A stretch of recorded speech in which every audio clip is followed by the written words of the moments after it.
Ginny Vachaud, la suite, merci d'être avec nous. De nouveaux invités nous ont rejoints. Bonsoir Olivier Racine. Bonsoir monsieur. Vous êtes un peu l'aventurier du 21e siècle. Aventurier, ça existe encore?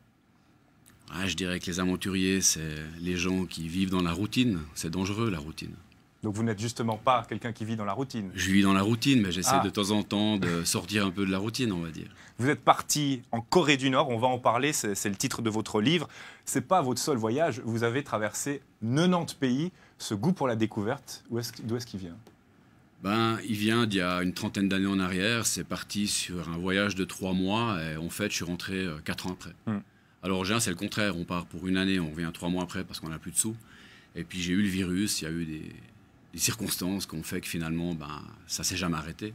Puis après, évidemment, ça s'arrêtait après 4 ans. Et puis chaque année, je m'arrangeais toujours pour obtenir 3 ou 4 mois de congés sans solde. Donc je suis un peu un prédécesseur des congés sans solde, parce que j'ai toujours fait ça depuis une bonne vingtaine, trentaine d'années. Bonsoir Sylvain Ledevillers. Bonsoir. Vous êtes président du Parlement des jeunes Genevois. La Corée du Nord, ce serait une destination qui pourrait vous intéresser?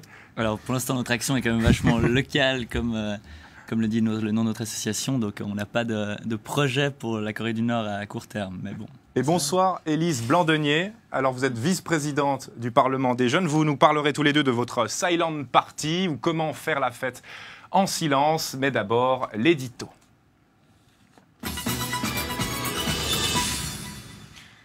Pourquoi diable avoir invité Éric Zemmour? Quelle mouche a piqué les journalistes de l'Aimant Bleu, des personnes que tout le monde sait fachos et réactionnaires? Comment est-il possible d'offrir une telle tribune au mal incarné? On se calme, je crois que la partie bien pensante de mon cerveau s'emballe un peu. Je vous prie de m'excuser. Oui, nous avons choisi d'inviter Éric Zemmour pour un grand entretien. Non, Éric Zemmour ne s'est pas invité chez nous. La preuve, il a refusé presque toutes les demandes d'interview en Suisse pour ne garder que 2 médias, Le Matin Dimanche et l'Aimant Bleu. Mais ça, c'est de la cuisine interne et tout le monde s'en fiche, on est d'accord.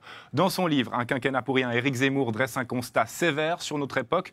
On pourrait le qualifier de néo-réac français, à la fois contre cette gauche égalitaire et universaliste et contre cette droite libérale et capitaliste. Une idéologie qui prend de l'ampleur, un phénomène de société que nous nous devons de raconter, car notre rôle est bien celui de raconter et non de juger. Nuance. 3 jours avant l'interview, un véritable tintamarre s'empare des réseaux sociaux. On aurait pu s'attendre à des débats d'idées, comme on les aime en Suisse. À la place, comme à chaque fois, violence, insultes et attaques personnelles. Pas d'arguments, juste de la haine. Cette haine qu'on accuse Éric Zemmour d'attiser habitait paradoxalement la plupart de ses contradicteurs. Alors nous continuerons à faire notre travail, à inviter les personnalités qui font notre société, des jeunes, des vieux, des hommes et des femmes, de droite comme de gauche, de droite s'il le faut, des militants, des inconnus qui changent la vie, des artistes et des auteurs, car l'Aimant Bleu, c'est la vie, et cette vie, je vous propose de la croquer. Croquons-la ensemble ou éteignons la télé.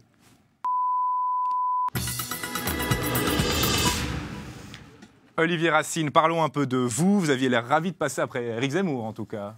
Alors je dirais que ça ne me fait pas grand-chose de passer après Éric Zemmour. Par contre, ça me fait grand-chose tout court d'être sur un plateau télé. C'est votre première télé? Oui, c'est la première. Sur un plateau, en tout cas. Oui, voilà, c'est ça, sur un plateau. Vous sortez Servin et Toblerone en Corée du Nord. Vous racontez dans ce livre votre voyage fou, on peut dire vraiment un voyage fou en Corée du Nord. Un voyage exceptionnel avec à la clé un objectif. Lequel? Remettre à Kim Jong-un un bout du sommet du Servin et un Toblerone géant. Pourquoi? D'où vient cette idée?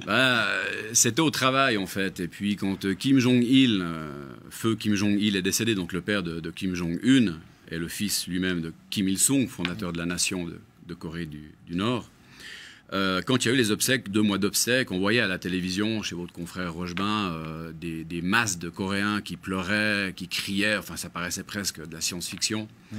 Et à un moment donné, tu vois ces gens qui pleurent, et puis tout d'un coup, ils voient un arbre, et le présentateur dit « Regardez, même les pies pleurent le grand leader », et on voit des pies, des oiseaux, donc c'est assez hallucinant, qui sont prises à témoin, comme quoi elles pleurent aussi de sa mort.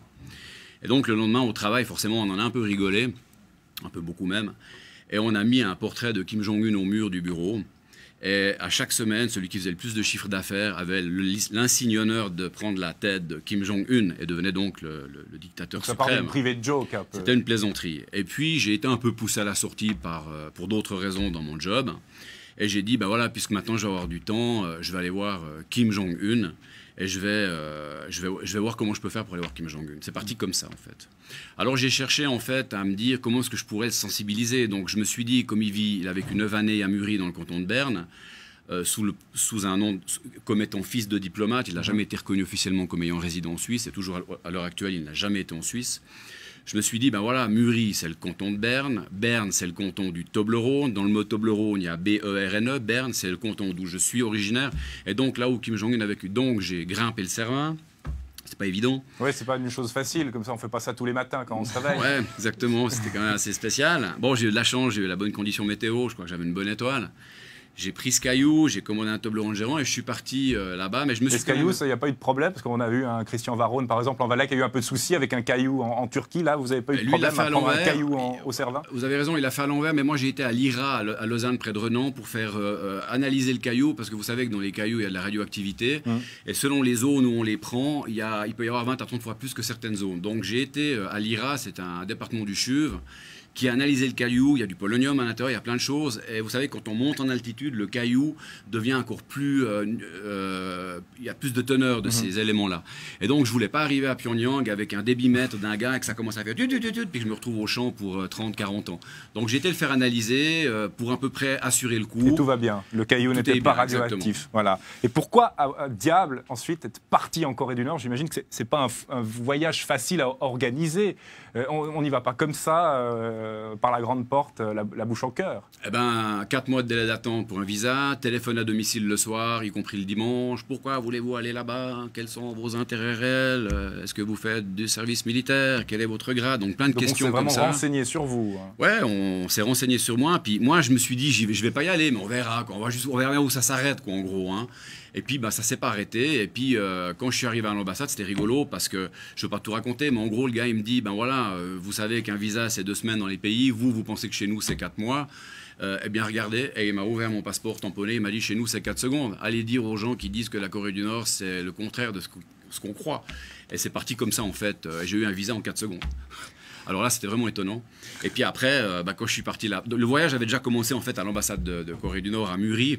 Et puis après, bon, ben voilà, il y a eu toutes les péripéties en Chine où il me faire ouvrir le chocolat parce qu'un immense chocolat grand comme ça. Il faut l'analyser le chocolat. Ben, il voulait l'ouvrir pour l'analyser, mais j'ai refusé. J'ai failli avoir des ennuis avec les Chinois qui sont pas des gens tendres. J'ai dû leur expliquer que c'était un cadeau, puis que décemment on pouvait pas offrir un cadeau ouvert. Hein. Même nous en Suisse, on reçoit un cadeau ouvert, ce qui plus est que consommable, ça fait un peu léger. C'est un peu cheap comme cadeau. Donc là, c'est Kim Jong-un, genre. Et puis, j'ai réussi à arriver à Pyongyang avec mon caillou et mon chocolat non ouvert, ce qui est quand même déjà un exploit en soi.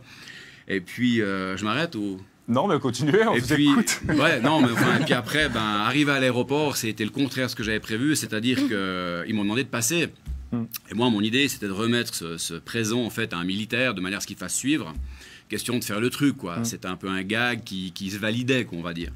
Et en fait, ils m'ont dit passer, mais moi je voulais pas. Et donc j'ai retenu en fait pendant 1 heure toute une queue d'avions qui ne pouvaient pas sortir à cause de moi. Donc ça maugérait derrière moi. Donc ça c'était en Chine à la frontière? Non, ça c'était à Pyongyang déjà. Déjà à Pyongyang. Ouais, ouais. En Chine j'ai pas eu trop de problèmes. Ils m'ont un peu embêté, ils voulaient pas, mais finalement ils m'ont laissé tranquille. Et dans cet aéroport, ben, finalement, après 1 heure, ils ont une intelligence de faire passer les gens d'un autre côté parce que c'est un aéroport extrêmement rudimentaire. Et le problème, c'est qu'ils voulaient que je m'en aille. Mais moi, je disais non, moi, pas aller. Moi, attendre que vous comprendre que ça pour... Vous parliez avec l'accent asiatique? Ben, je parlais en anglais, mais ils ne comprenaient pas le français. Vous voyez. Donc, j'essayais je faisais des mimes, moi, grimper montagne, prendre cailloux, grand chocolat pour grand leader, etc. Et puis, ils ne comprenaient rien. Puis, finalement, ils sont arrivés à 3, 4, 5 soldats. Ils s'engueulaient entre eux. Puis, finalement, il y en a un qui arrivait avec des étoiles. Alors, lui, évidemment, il portait rien. Il y avait un gars qui avait une balance, un autre qui avait 1 mètre. Et puis, ils ont commencé à mesurer le caillou. Ils ont commencé à le peser. C'était de la science-fiction. Puis finalement, il y a un peu genre qui est tombé du ciel, un gars qui parlait français, qui a fait la traduction, mais qui était terrorisé parce qu'il était face à un militaire gradé. Et puis ils ont finalement compris ce que je voulais. Et puis bon, alors c'était ou bien ils me prennent pour un guignol qui me moque du monde, ce qui n'est pas le cas, ou bien ils auraient pu, hein, mais ou bien ils me prennent pour un mec sérieux. Alors moi, offrir une Rolex, j'en ai pas les moyens. Par contre, un cadeau symbolique, qui plus est avec un pays symbolique comme la Corée du Nord, qui vit beaucoup sur les symboles, puisque vous savez que Kim Il-sung, le fondateur, a créé l'idéologie du juge, qui est un mélange de marxisme et de léniniste. Et en fait, je me suis dit, voilà, donc j'arrive avec un cadeau du cœur. Sur place, quand vous arrivez, qu'est-ce qui vous frappe en premier une fois que vous l'aéroport, découvrez l'aéroport? Mais après l'aéroport, une fois que vous êtes vraiment dans le pays, au cœur du pays. Tout est vide, je veux dire. Mais par contre, tout est beau. C'est-à-dire que c'est vide, mais il y a des statues incroyables, c'est très serein, il y a des fontaines, il y a quelques voitures qui se courent après. Donc on ne sent pas la misère du peuple, finalement, en tant que touriste. Parce que tout est contrôlé, tout est codifié. Qu'on soit bien clair, quand on arrive là-bas, on était deux, on s'est retrouvé avec 3 personnes qui nous... Alors, il y avait un chauffeur et 2 guides. Et moi, je dis, on y va? Non, on attend le 2e guide. Mais pourquoi? On est là. Non, il y a un guide par personne. Oui, mais on est ensemble. Et puis eux, ils disent toujours, ça c'est typique en Asie, il ne faut pas chercher à comprendre pourquoi, ils vous répondent c'est comme ça.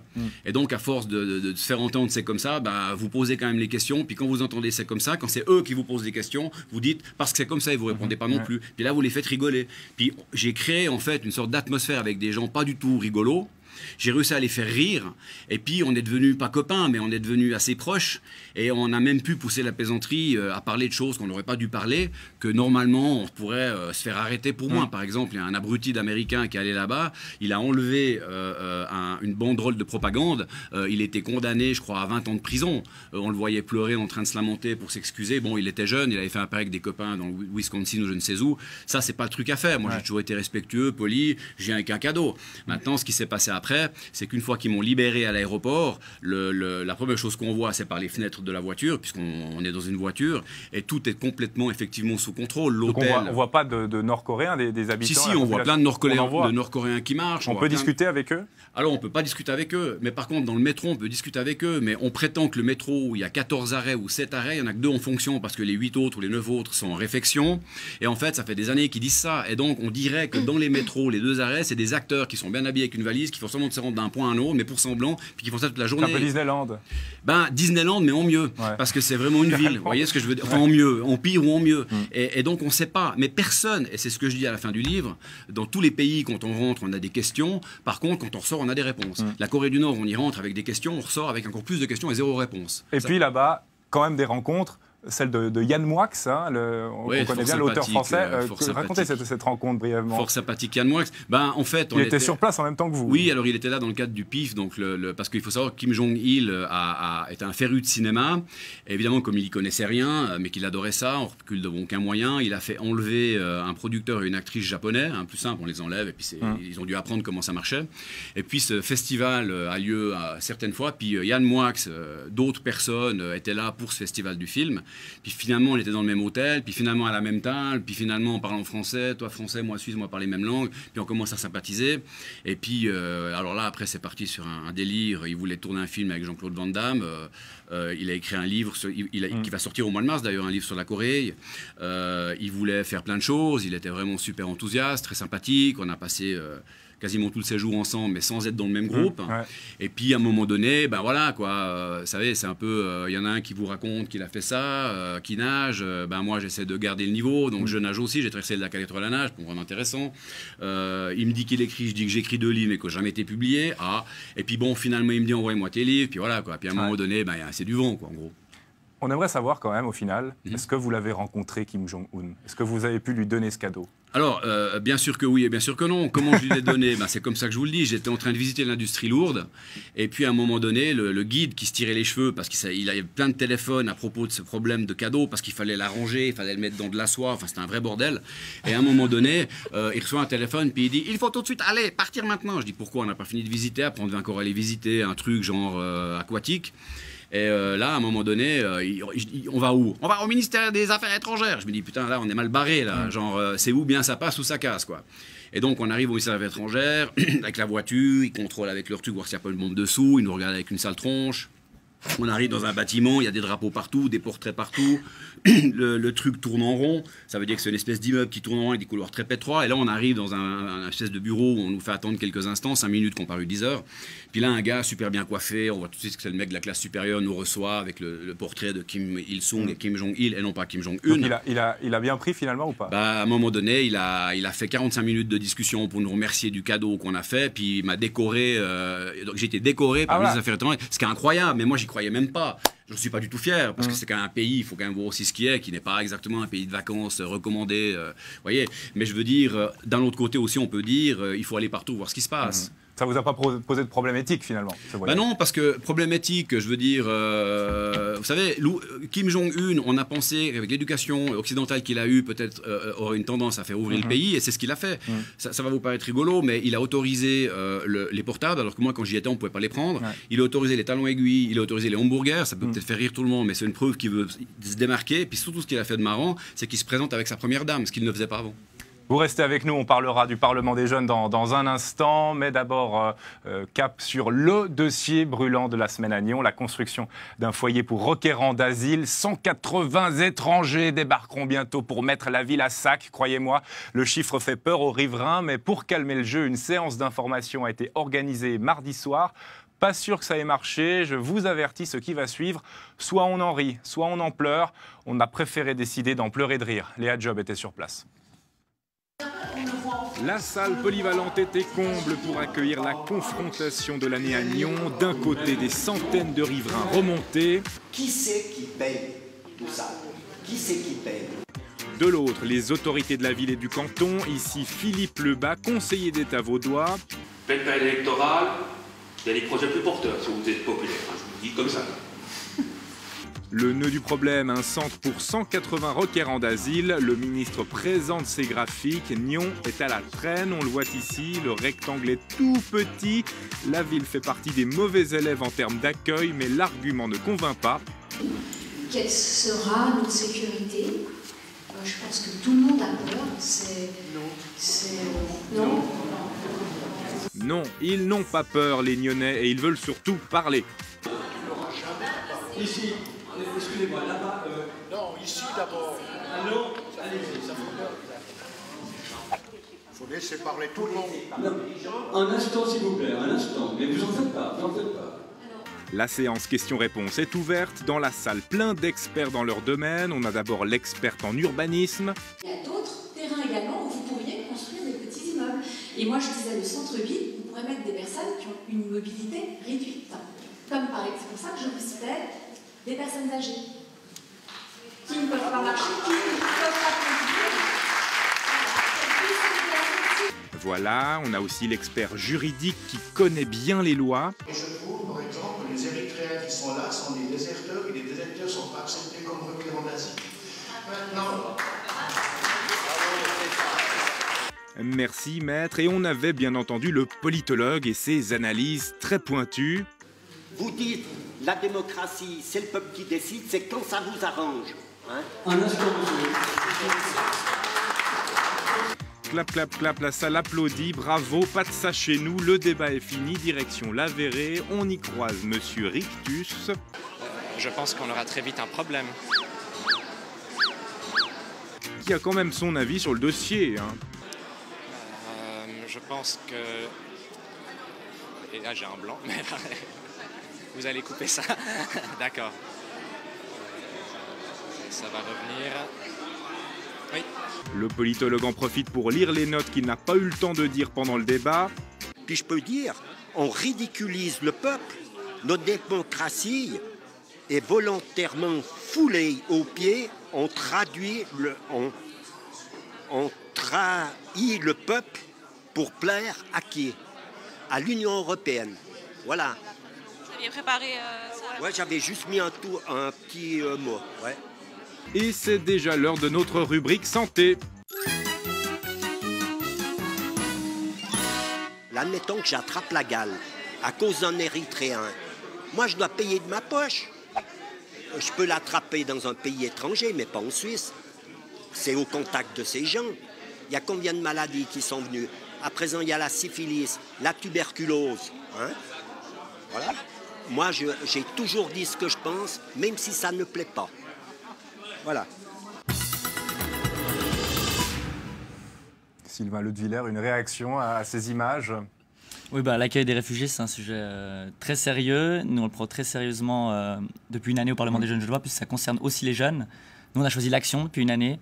On a fait une grande récolte de vêtements qui a abouti à 5 tonnes de vêtements récoltés. L'action s'appelait « Tes vêtements pour la dignité » pour ces réfugiés mineurs non accompagnés donc, qui arrivent en masse.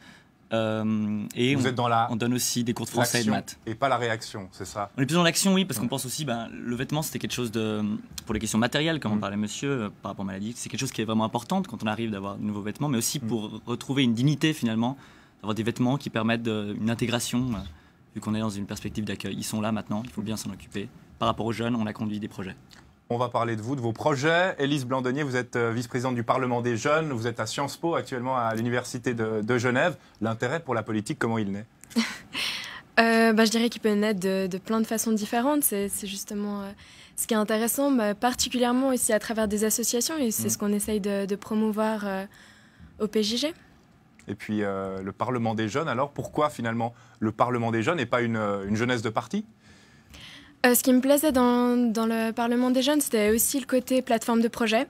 Donc comme Sylvain l'a mentionné juste avant, on est dans le concret, on fait des actions localement. Et il y a aussi, donc c'est pas apolitique, mais c'est apartisan, donc il y a quand même ce côté... C'est quoi la nuance?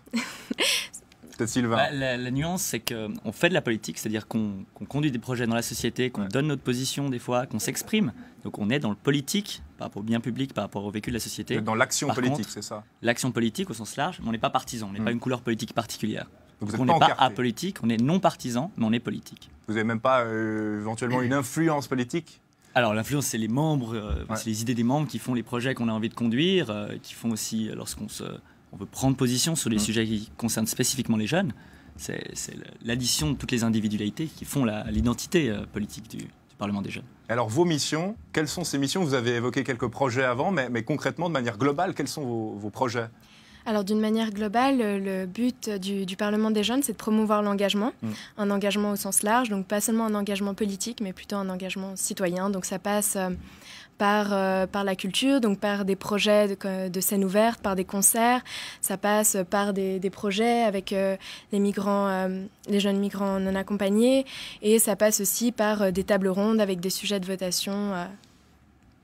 C'est plus politique. Pour intéresser les jeunes à la politique. Tout à fait. L'événement de ce samedi, la Silent Party. Alors, expliquez-nous, peut-être Sylvain, cette Silent Party, ça veut dire quoi?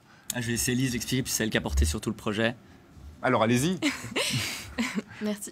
Donc, la Silent Party, c'est un projet qu'on a monté en collaboration avec Genève Ville Vivante, qui est une autre association, et aussi avec un de nos partenaires, c'est la Chancellerie. Donc, c'est dans le cadre de cette semaine de la démocratie.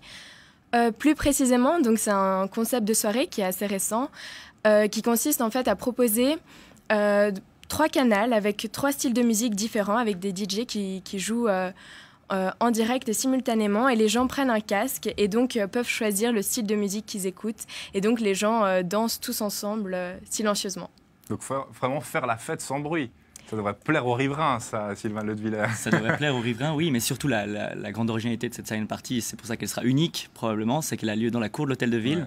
Donc pour cette semaine de la démocratie, on fera la fête dans la cour de l'Hôtel de Ville. Le canton est devenu punk, Sylvain Ledviller? Probablement pas, mais on est partenaire de cette semaine de la démocratie depuis la première édition l'année dernière. Et il manquait un événement festif, on l'a proposé cette année, avec aussi cette envie d'amener les jeunes dans un haut lieu institutionnel, qui puissent s'approprier finalement. Faire la fête dans la cour de l'Hôtel de Ville, c'est une manière aussi d'investir, de s'approprier ce monde politique, des fois qui paraît un petit peu autre aux jeunes. Ils ont souvent un sentiment d'altérité par rapport à ce monde politique. Là, on essaie de conduire une médiation, de faire que tout ça se rencontre. Ça rentre vraiment dans Olivier Racine, la Silent Party, c'est quelque chose qui vous parle? Ce qui me parle déjà, c'est de voir des jeunes qui s'engagent. Parce que quand on écoute le gars là, qui passait avant, là, qui avait une tête de punk d'ailleurs avec ses cheveux, mais qui ne l'était pas vraiment dans l'âme, heureusement qu'on a une relève qui est assurée par des gens qui essaient de faire quelque chose, quoi. Ça fait plaisir.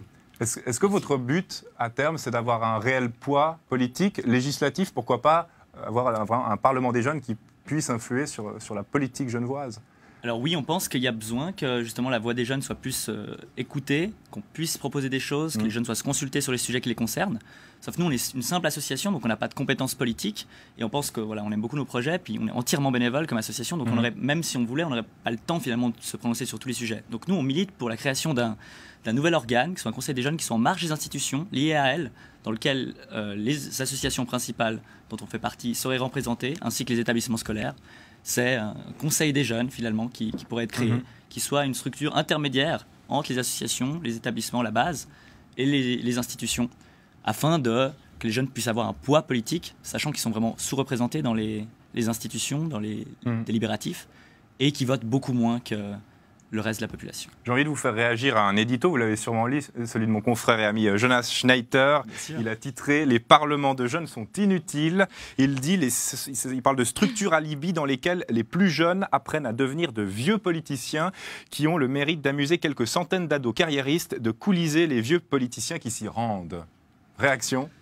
C'est extrêmement problématique avec cet édito, c'est qu'il n'y a aucun exemple, il n'y a aucun fait concret. On parle des parlements de jeunes comme s'ils étaient tous pareils. Or, il y en a partout en Suisse, et c'est dans cette mouvance-là que nous on s'inscrit avec notre nom, mais ils sont extrêmement diversifiés. Nous, on a une 70aine de membres entre 15 et 25 ans. En Suisse allemande, c'est plutôt des petites structures, souvent plus locales, de 8-10 membres, qui font des choses très très différentes. Donc, et partie du principe que des structures associatives qui sont toutes bénévoles, qui essaient d'apporter quelque chose, que les jeunes s'engagent, partie du principe que c'est inutile, que c'est alibi, c'est un petit peu dommage de notre part. Surtout quand on ne s'intéresse pas au sujet. Élise, vous vouliez réagir ? Non, je ne rajouterai pas forcément plus que ça. Il a peut-être raison aussi sur un point, c'est que finalement, pour porter un projet, pour faire aboutir un projet, il faut être dans la politique, il faut vraiment avoir voix au chapitre. Alors que là, vous êtes dans l'associatif, c'est plus compliqué en tant qu'association de porter un projet, de le faire vraiment adopter par le Parlement, plutôt que si on est vraiment aux manettes, qu'on est élu par le peuple. Oui, mais on a voix au chapitre. On peut donner un exemple, je pense, qui est très probant. C'est le projet GoVote qu'on a lancé au début d'année, donc des votes en blanc dans la plupart des établissements scolaires du secondaire 2, qui a tellement servi de projet pilote, qui a été repris par une motion maintenant qui a été déposée au Grand Conseil, qui a étudié en commission. Ils ont envie d'institutionnaliser ce principe-là. Donc on donne des idées qui sont réalisées. On a fait une campagne politique contre les coupes budgétaires en ville de Genève. On a pris position sur d'autres sujets. On fait des propositions à Mme Évry Torres-Santa par rapport à un plan citoyen pour que les jeunes que l'école contribue mieux à l'engagement des jeunes dans la société. On a voix au chapitre et des fois, on a même des résultats concrets au niveau de l'action politique. Et quels, par exemple ? Justement, je vous dis cette motion.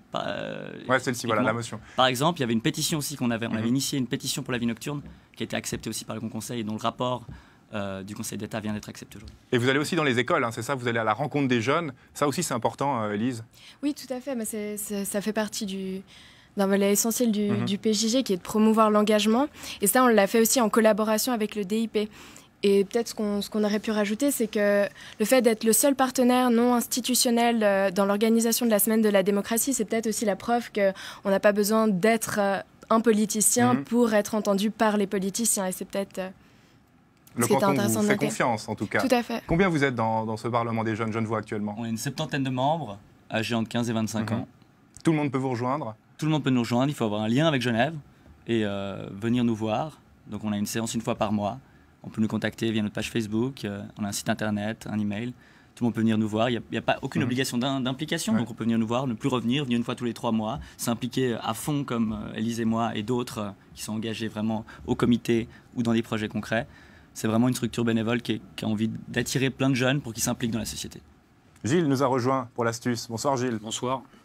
Quelle est l'astuce ce soir ? L'imperméabilisation. Ah, on se réjouit. C'est pas facile à dire ça. L'imperméabilisation. Ouais, c'est pas facile.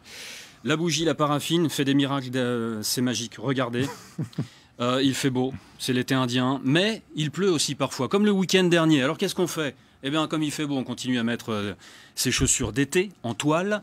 Et puis on sort, on va sauter dans les flaques, on marche dans la boue. Regardez, c'est rigolo, c'est magique. Alors forcément, évidemment, il faut être un peu stupide pour mettre des chaussures blanches pour faire ce genre d'exercice. Mais au cas où ça vous arriverait quand même, forcément, regardez, les chaussettes sont complètement imbibées, les chaussures sont dégoûtantes. Et le problème de ces chaussures en toile, c'est qu'elles ne sont pas du tout amphibies. Regardez, on met un peu d'eau dessus. Ça s'imprègne, ça fait floc-floc, c'est pas terrible. Solution, la bougie, la paraffine, on frotte.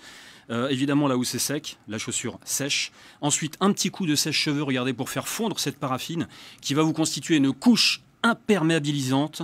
Regardez ensuite, dès qu'on met de l'eau, magique, ça coule tout seul dessus. Alors ça marche sur les chaussures blanches, ça marche aussi sur les chaussures de couleur. Regardez, des chaussures en toile rouge, là aussi qui prennent l'eau. Un petit coup de bougie dessus, blanche, pas forcément de la même couleur que les chaussures, avec le blanc ça marche aussi. Ça fait des marques, mais regardez, avec le sèche-cheveux c'est magique. Les marques disparaissent. Vraiment ? Et à nouveau, regardez, sans trucage. Ouais. On met de l'eau, et voilà, c'est complètement imperméabilisé. Regardez la petite goutte, hop, ciao la gougoute. Voilà. Là, vous nous dégueulassez les chaussures, encore une fois. Mais non, pas du tout, absolument pas. C'est pas sale, ce n'est pas sale. Donc en fait, on met de la cire, puis la cire a un effet vraiment imperméabilisant. Ça marche pour les chaussures en toile. C'est pas facile à dire, imperméabilisant. Ça marche pour les chaussures en toile, ça marche pour le jean, ça marche pour tout ce qui est en toile. Et vraiment, il n'y a pas de toile de résidus. tente. Il faut faut des grosses bougies par contre. Il faut de la grosse bougie, mais il n'y a pas de résidus. Non, il n'y a pas de résidus. Des pots de résidus, etc. Vous cherchez la petite bête. Bah oui, mais ça m'inquiète parce que si je fais ça sur mes chaussures, j'ai pas envie qu'elles soient foutues. Non, mais vos chaussures, vous n'avez pas de chaussures en toile, vous avez que des chaussures en cuir. Et ça, c'est la peau de banane. C'est mon côté vegan. Côté vegan, exactement. Merci beaucoup Gilles. À vendredi prochain pour une nouvelle astuce qui était très bien cette semaine. Bravo. Belle astuce. Moi, ce qui m'a beaucoup plu, c'est comment ouvrir une bouteille avec une chaussure. Alors ça, j'ai trouvé génial. J'ai essayé l'autre jour, j'ai cassé ma clé à l'intérieur. Puis après, j'ai fait avec la chaussure et ça a marché. Je savais que j'aurais des plaintes. Faut faire une série. Non, c'était excellent. Mais ça ouvrir marche, la bouteille. avec les bouchons en liège. Ouais, tout à fait. Mais moi, j'avais une clé trop fine, donc ça veut dire qu'elle s'est cassée. Ah, avec la clé, vous avez fait avec la clé. Les deux, j'ai fait. Les petites clés de boîte aux lettres. C'est les petites clés de boîte aux lettres. On va vous laisser, on va continuer après, nous. On rappelle, Olivier Racine, votre livre Toblerone, Servin et Toblerone en Corée du Nord aux éditions Mon Village. On vous lira avec grand plaisir. Merci. Et puis on rappelle la soirée demain, samedi, à l'Hôtel de Ville. C'est de quelle heure à quelle heure? C'est à partir de 17h30 et jusqu'à 5h du matin. Et puis jusqu'à 5h du matin, puis on peut... Entrée libre, 5 francs la location du casque. On peut boire des sirops et puis manger des Alors, petits il y aura trucs. des food trucks et une buvette à prix jeune. Faut que tout le monde vienne profiter. On se retrouve demain, alors rendez-vous demain. Merci beaucoup à vous d'être venus. Merci Dans un instant, lieu commun, puis immersion. On se retrouve vendredi prochain. Bonsoir et bon week-end.